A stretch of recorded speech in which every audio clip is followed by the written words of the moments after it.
तो जिस तरीके से अब हमलों को अंजाम दिया गया है, कहां पर इन हमलों को अंजाम दिया गया है, इंफॉर्मेशन वॉल का रुख भी करूंगी और साथ ही हमारी डिफेंस एडिटर सुमित चौधरी इस वक्त मेरे साथ है। सुमित, प्लीज मुझे इंफॉर्मेशन वॉल पर ज्वाइन करिए, क्योंकि किम जोंग के युद्ध का इस बिगुल के तहत दक्षिण कोरिया से ये जंग किस तरीके से अब हालात नजर आ रहे हैं, ये लोकेशंस कितनी इंपॉर्टेंट हो जाती है, जहां पर हम देखते हैं कि एक तरफ ड्रिल चल रही है और ड्रिल के बीच खबर आती है कि किस तरीके से 200 गोले दागते हुए हम लोग को अंजाम दिया गया। अगर आप देखें कि ये नॉर्दर्न लाइन लिमिट जो है वो एरिया इससे होता हुआ यहां से होकर जाता है और इंपॉर्टेंट ये है कि योंगपोंग उसी इलाके में पड़ता है। हालांकि विंटर एक्सरसाइजेज में बहुत अनयूजुअल देखा गया है कि नॉर्थ कोरिया इस तरीके से साउथ कोरिया पे गोले दागे, लेकिन इंपॉर्टेंट ये है कि दोनों ही देशों की तरफ से, चाहे वो साउथ कोरिया हो चाहे वो नॉर्थ कोरिया, दोनों ने ही इस लाइन को मानने से मना कर दिया। 2018 के बाद जो समझौता हुआ था उसके बाद दोनों ही अब उसको पीछे हटते दिख रहे हैं और यही वजह है कि अब एक दूसरे पर लगातार अटैक करने की कोशिश की जा रही है। लेकिन जिस तरीके से यूएस सपोर्ट करते हुए यहां पर ड्रिल्स को अंजाम दे रहा है,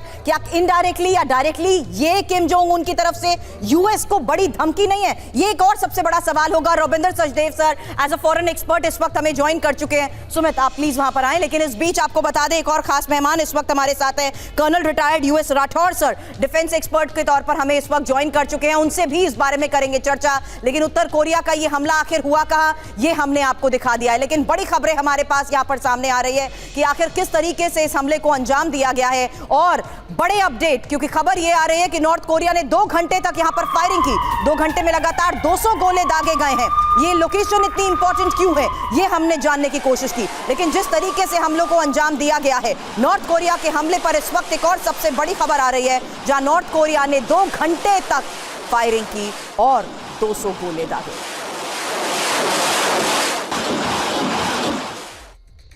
किम जोंग उन औसतन हर महीने एक बैलिस्टिक मिसाइल का टेस्ट करता है और किम जोंग उन की मिसाइल शक्ति की वजह से ही पूरी दुनिया उससे डरती भी है। आपके सामने अब इंफॉर्मेशन होगी किम जोंग के पास मिसाइलों का कितना बड़ा भंडार है और किम जोंग की इस मिसाइल शक्ति पर रविंदर सर मैं आपसे बात करूंगी। लेकिन उससे पहले ये इंफॉर्मेशन, जहां देखिए KM-02 जिसकी मार्क क्षमता 150 किलोमीटर है, वेसोंग 500 किलोमीटर इसकी रेंज और नोडोंग जिसकी 1500 किलोमीटर की रेंज बताई जाती है। इसके अलावा जिस तरीके से वो लगातार इन्हें अपग्रेड करता आ रहा है, उसी सीरीज में वेसोंग 12, 13 और 14 भी है और रेंज उसकी बढ़ते हुए 4500 किलोमीटर से 8000 और उसके बाद 10,000 का किलोमीटर एरिया पूरा इसके दायरे में आ जाता है। और टेपोडोंग 2 जिसकी रेंज 10,000 किलोमीटर से भी ज्यादा बताई जाती है और सबसे इंपॉर्टेंट और सबसे क्रूशल यही मानी जाती है, जिसके बारे में हाल ही में दुनिया के सामने ये इंफॉर्मेशन आई कि किस तरीके से इन मिसाइल टेस्ट के जरिए किम जोंग उन अपनी ताकत को बढ़ाता जा रहा है और दुनिया के सामने शक्ति प्रदर्शन के जरिए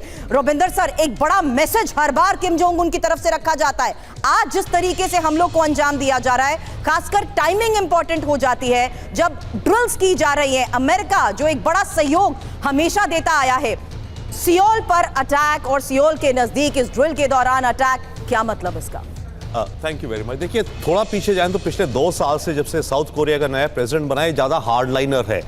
इससे पिछला वाला प्रेसिडेंट जो था वो कहता था कि नॉर्थ के साथ हम यूनिफिकेशन करके शांति शांति। ये जो बना है ये कहता है कि शांति हम ऐसे नहीं ला सकते, हमें अपनी स्ट्रेंथ, ताकत दिखानी होगी। बाय द वे, जापान का भी जो किशिदा सान है वो भी यही है। पहली बात तो यह है, तो इसलिए साउथ और नॉर्थ की अब टेंशंस बढ़ती जा रही हैं। दूसरी बात, एक्सरसाइज कोरिया और अमेरिका करते हैं, उसका जवाब नॉर्थ कोरिया कहता है कि मैं भी एक्सरसाइज करके दिखाऊंगा। नॉर्थ करता है तो साउथ कहता है हम भी करेंगे। अब इस टाइमिंग पे आ जाइए। इस टाइमिंग में एक तो हुआ है कि पिछले महीने पहली बार अमेरिका की एक nuclear powered submarine south Korea में आई एक्सरसाइज करने, जो कि बहुत बड़ी बात है। अभी तक कोई न्यूक्लियर सबमरीन नहीं आई थी। 1 सेकेंडली, पिछले महीने एक इंटरव्यू में इनके डिफेंस मिनिस्टर ने साउथ कोरिया को कहा कि हमने एक स्ट्रैटेजी बनाई है डीकैपिटेशन की। डीकैपिटेशन यानी कि गला काट दो। अगर हमें लगे कि नॉर्थ कोरिया अटैक करने जा रहा है अगले 12 घंटे में, 24 घंटे में, तो उससे पहले हमने स्पेशल पैराट्रूपर्स अमेरिका के साथ हेलीकॉप्टर, ये वो स्क्वाड बनाया है जो कि नॉर्थ जब लॉन्च करे उससे पहले ही हमारे पैराट्रूपर स्पेशल कमांडोज जाकर के किम को असैसिनेट कर दे, इसके सीनियर जनरल्स को असैसिनेट कर दे, इनका जो मिलिट्री हेडक्वार्टर्स है उसको ध्वस्त कर दे। ये इन्होंने ओपनली कहा है। तो ऑब्वियसली किम कहता है कि आप तो मेरे को सर्जिकल स्ट्राइक करके मारने की बात कर रहे हो जब मैं वॉर लॉन्च करूं। तो खतरा इस समय यह है कि दोनों साइड, साउथ और नॉर्थ, जैसे ये टेंशंस बढ़ती जाएंगी, अगर एक वक्त आया साउथ को लगा कि अगले 12 घंटे में नॉर्थ बड़ा अटैक करने जा रहा है, तो साउथ उससे पहले इस तरह की करेगा और बड़ी वॉर। और इसमें सर इंपॉर्टेंट ये भी है कि जिस तरीके से आपने शुरू में बात कही कि यूएस जब अपने हाई पावर मिलिट्री एसेट्स को इस कोरियन पेनिनसुला में डिप्लॉय कर रहा है तो उसी के तहत किम जोंग उन की तरफ से बड़ी धमकियां पहले और चेतावनियां दी जा चुकी है। लेकिन अब जो हमला हुआ है उस हमले पर साउथ कोरिया की सेना की तरफ से भी चेतावनी दी गई है कि हमें उकसा रहा है नॉर्थ कोरिया।